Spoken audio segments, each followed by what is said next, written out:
ನಮಸ್ತೆ. ನನ್ನ ಹೆಸರು ಪುರುಷೋತ್ತಮ್ ಅಂತ. ಇಲ್ಲೇ ಮಹಾಲಕ್ಷ್ಮಿ ನಗರ ಬಟವಾಡಿ ಇದರಲ್ಲಿರೋದು.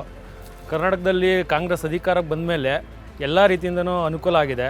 ಅದರಲ್ಲಿ ಮೇಯ್ನಾಗಿ ಯೋಜನೆಗಳು ಎಲ್ಲರಿಗೂ ಬಡವರಿಂದ ಹಿಡಿದು ಎಲ್ಲ ರೀತಿಯ ವರ್ಗದವ್ರ ಜನಗಳಿಗೂ ಒಂದು ಯೋಜನೆಗಳು ತಲುಪಿದೆ. ಅದರಲ್ಲಿ ನಾನು ಒಬ್ಬ ಫಲಾನುಭವಿ. ಈ ಯೋಜನೆಯಿಂದಾಗಿ ನನ್ನ ಮನೆ ಕುಟುಂಬ ಮತ್ತು ಎಲ್ಲ ರೀತಿಯಿಂದ ಒಳ್ಳೆಯ ಸೌಕರ್ಯಗಳು ಸಿಕ್ಕಿದೆ. ಎಷ್ಟೋ ಜನ ಬಡವರುಗಳಿಗೂ ಕ್ಷೇತ್ರಗಳು ನೋಡೋಕ್ಕೆ ಆಗಿರಲಿಲ್ಲ.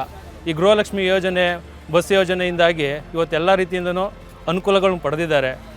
ವಿದ್ಯಾವಂತರಾಗಿದ್ದು ಕೆಲಸ ಸಿಗದಲ್ಲೇ ಇರೋಂಥ ನಿರುದ್ಯೋಗ ಯುವಕರಿಗೂ ಮೊನ್ನೆ ಉದ್ಘಾಟನೆ ಮಾಡೋಂಥ ಯೋಜನೆಯಿಂದಾಗಿ ಇವತ್ತು ಅವರಿಗೆ ಒಂದು ಸ್ವಾವಲಂಬನೆ ಬದುಕು ಸಿಗುವಂಥ ಯೋಜನೆಗಳು ಸಿಕ್ಕಿದೆ. ಹಾಗಾಗಿ ಸಿದ್ದರಾಮಯ್ಯ ಸರ್ಕಾರ ಮುಂದಿನ 5 ವರ್ಷವೂ ಸಿದ್ದರಾಮಯ್ಯ ಸರ್ಕಾರನೇ ಇರಲಿ, ಕಾಂಗ್ರೆಸ್ ಸರ್ಕಾರನೇ ಬರಲಿ, ಕೇಂದ್ರದಲ್ಲೂ ಬರಲಿ ಮತ್ತು ರಾಜ್ಯದಲ್ಲೂ ಬರಲಿ ಅಂತೇಳಿ ನಾನು ಆಶಿಸುತ್ತೀನಿ.